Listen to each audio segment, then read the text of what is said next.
मुख्यमंत्री देवेंद्र फडणवीस आज त्र्यंबकेश्वर दौऱ्यावर, गोदा ते नर्मदा जलयात्रा अभियानाचा शुभारंभ। टीसीएस प्रकरणातील संशयित आरोपी दानिश शेखकडून मोबाईलला कडक सुरक्षा, प्रत्येक फाईल आणि ॲपसाठी वेगवेगळे पासवर्ड, फेस आयडीच्या सहाय्याने मोबाईल केले अनलॉक।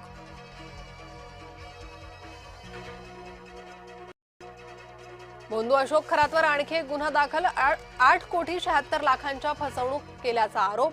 सीए ललित पोफळेकडून मृत्यूचा योग टाळण्याच्या बहाण्याने पैसे उकळले। राज्य सरकारी कर्मचाऱ्यांचा संप अखेर चौथ्या दिवशी मागे, सरकारच्या आश्वासनानंतर संप स्थगित। सुधारित पेन्शन योजनेसंदर्भात सरकार अधिसूचना काढणार। भोंदू राजेंद्र गडगे प्रकरणी कारवाईचा फास आवळला, गडगेचे 200हून अधिक व्हिडिओ आणि 90पेक्षा अधिक औषधं जप्त। व्हिडिओ आणि औषधं फॉरेन्सिक तपासासाठी पाठवणार।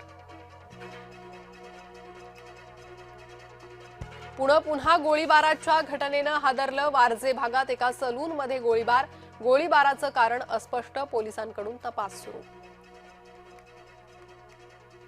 आसनगाव ते कसारा रेल्वे स्थानकादरम्यान ब्लॉक, आज दुपारी 12 ते मध्यरात्री 3 पर्यंत ब्लॉक, तिसऱ्या मार्गाच्या कामासाठी ब्लॉक।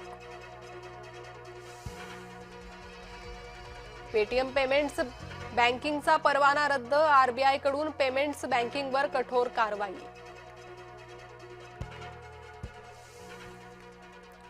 नावे वगळलेल्या मतदारांची तातडीनं सुनावणी घ्या, सर्वोच्च न्यायालयाचे बंगाल लवादांना निर्देश। ज्ञानेश कुमारांवर पुन्हा महाभियोग आणण्याची तयारी, इंडिया आघाडीतील पक्षांकडून नवी नोटीस।